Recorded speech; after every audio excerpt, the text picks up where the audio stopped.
Cet épisode de podcast est propulsé par les bijoux Bagatelle. Les bijoux Bagatelle faits à même des ustensiles. 3 points de vente. L'Heureux Bouddha, 3022 rue Masson, 4234 boulevard Saint-Laurent, ainsi qu'au café Aux Marguerites, 100 chemin Masson à Sainte-Marguerite-du-Lac Masson.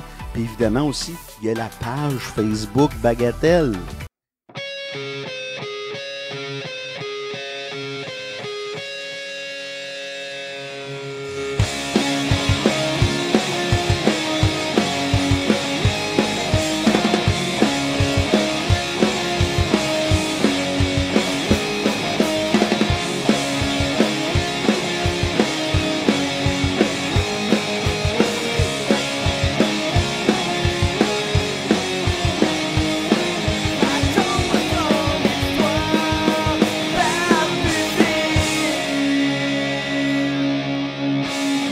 Cette semaine, dans le 4e épisode du Barbudeville raconte, je m'en vais vous conter l'histoire de Bagot du Rocher. Pauvre gars qui n'a pas mérité ce qui est arrivé. Ça va de même. Ça s'intitule Le squelette d'Argenteuil. Le 15 décembre 1888, on pouvait lire noir sur blanc dans le journal anglais The Independent que M. James Wilson, fondateur de la papeterie J.C. Wilson and Miles Limited, aurait aperçu un squelette danser aux abords du bois à Mackenzie. À l'époque, il y avait environ 650 habitants dans ce petit village du comté d'Argenteuil. La chute était plutôt paisible. Voyait grand avec l'arrivée de sa nouvelle gare. C'était l'espoir de voir son village devenir une ville et peut-être même une plaque tournante pour l'économie. Certains soirs de pleine lune, on pouvait entendre des os claquer dans la clairière du bois, juste au bord de la rivière du Nord. Certains disaient que c'était plutôt des arbres qui tombaient sur d'autres arbres à cause du fort vent. Le vent dans le comté d'Argenteuil a jamais écorné les bœufs, mais il déracine les arbres, c'est ce qu'on raconte. C'était la façon la plus logique pour expliquer le phénomène, et surtout pour aider les enfants à dormir malgré la peur qui les envahissait. Par ailleurs, les bûcherons ne voulaient jamais aller travailler dans le bois Mackenzie. Ça, c'est connu puis reconnu. Ils préféraient aller bûcher à Kelmar ou choisissaient même de monter aussi loin que Mont-Laurier en haut. Dans les camps de bûcherons, à travers le Haut et le Bas-Canada, il était reconnu qu'il ne fallait pas accepter des contrats pour travailler dans la forêt à Mackenzie, dans le coin de la chute. On rapporte aussi que M. Félix Hamelin et Thomas Ayres, fondateurs de Ayres Limited, auraient commandé des recherches privées pour comprendre le phénomène et possiblement le régler. C'était le talk of the town pendant un maudit bon moment. Il y avait même une rumeur dans la cour d'école qui disait que si tu fermais les yeux à noirceur devant un miroir, il fallait faire noir, là, et que tu disais lentement 3 fois « Squelette à Mackenzie, le squelette à Mackenzie, le squelette à Mackenzie ». Il apparaissait derrière toi, éclairé comme un aurore boréale.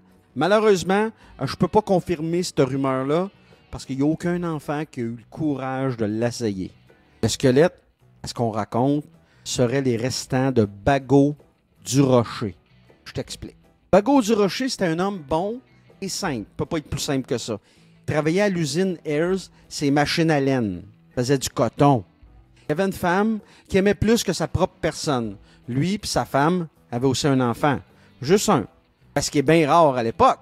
Sa femme avait eu des complications à l'accouchement du petit Fernand, puis depuis, elle ne pouvait plus enfanter. Heureusement, le petit Fernand est en pleine santé. Une petite tornade dans la chaumière des du Rocher. De bonne heure, dans le petit matin, Bagot aussi allait livrer la glace en charrette. Un métier difficile mais noble. Bagot était un homme de peu de mots. Il mettait ses babines au même rythme que ses bottines. C'était pas l'époque du « je me mois ». Dans ce temps-là, on se retroussait les manches jusqu'au coude. On fabriquait de l'huile à bras, madame. Oui, monsieur.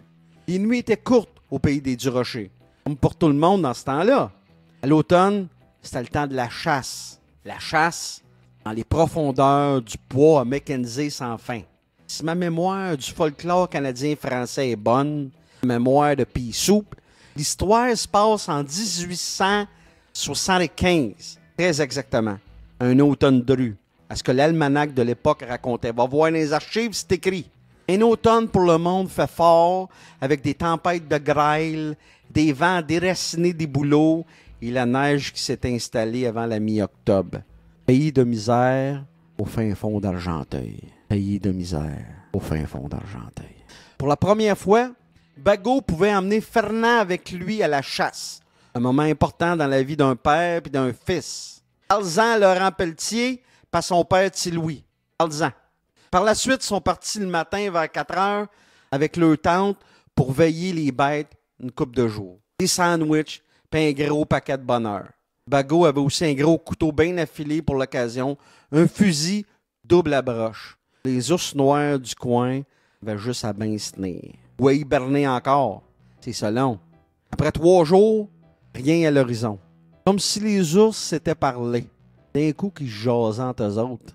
Comme si les ours avaient eu un meeting d'avant-chasse. Fernand, jamais trop loin de Bagot, et comme Fernand n'avait que 10 ans, à un moment donné, s'est aventuré un peu trop près de la rivière du Nord. L'histoire du squelette raconte que le petit Fernand aurait été emporté par les eaux de la rivière. Ah, malgré sa grande beauté ancestrale, la rivière du Nord est sans âme, sans pitié. Elle prend tout, même les pauvres petits-enfants. Elle les emporte en son centre à ce qu'on raconte. Aller dans ses profondeurs, je suis persuadé qu'on ferait un maudit saut. Il y a des secrets là-dedans, il y a des secrets là-dedans, à fondre un cœur en deux. Quand Bagot du Rocher s'est aperçu que Fernand n'était pas avec lui, il était déjà trop tard. Puis là, la nuit était proche. Il a crié à pu avoir de poumons. Son cœur voulait éclater dans sa poitrine. Il a cherché puis cherché durant toute la nuit comme un fou. Les corbeaux, aux 4 coins de la forêt, le suivaient partout. Les écureuils, les moufettes, les ours noirs, tous se sont mis à suivre le bonhomme. L'âme de la forêt était au cœur de la tragédie. À part les pas furieux de Bagot dans les feuilles mortes enfouies dans la neige, on n'entendait que le silence d'un bout à l'autre de la forêt. L'âme du bois Mackenzie retenait son souffle. Parce que, peut-être que toi tu le sais pas, mais chaque forêt a son âme. Bagot voulait pas revenir chez eux, devant sa femme, dans le petit Fernand. C'était impossible pour lui. Il préférait mourir à le chercher. La légende raconte que Bagot a cherché son fils jusqu'à perte d'identité. Il l'a tellement cherché qu'il n'est jamais revenu. Il était perdu, au sens propre et figuré. Pour dire la vérité, on ne l'a jamais revu. C'est pour ça que le squelette d'Argenteuil cherche toujours. Aujourd'hui, son petit Fernand. C'est sûr qu'à cette heure, on a oublié cette histoire-là. On a oublié que Bagot du Rocher a laissé sa peau dans la forêt à Mackenzie. Tellement qu'avec le temps qui passe, il a tellement laissé sa peau qu'il est devenu un squelette. Son âme perdue, accrochée à ses os. Comme si le temps s'était arrêté. Une chance que la rivière du Nord parle pas.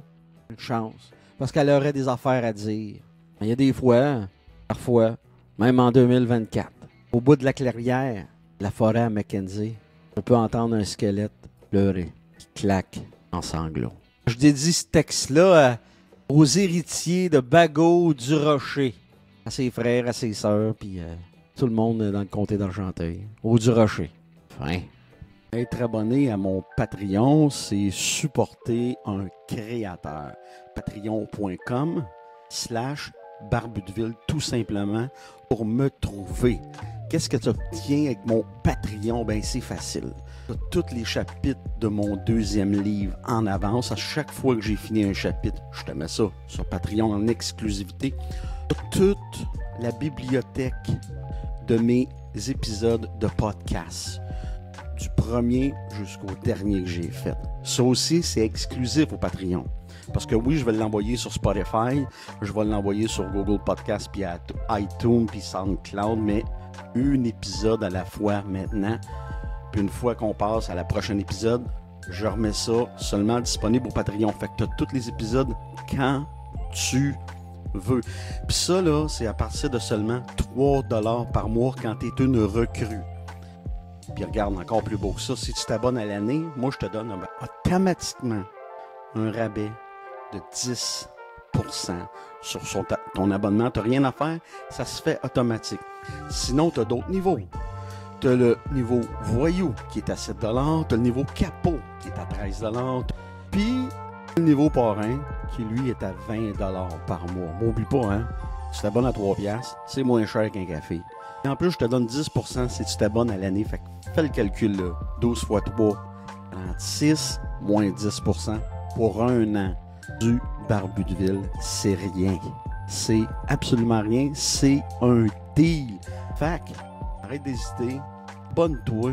Encourage, supporte un créateur. Pour moi, là, à la fin de la journée, ça fait toute la différence. Fait qu'on se rejoint au Rack à Bicycle, puis oublie pas de faire ton lit.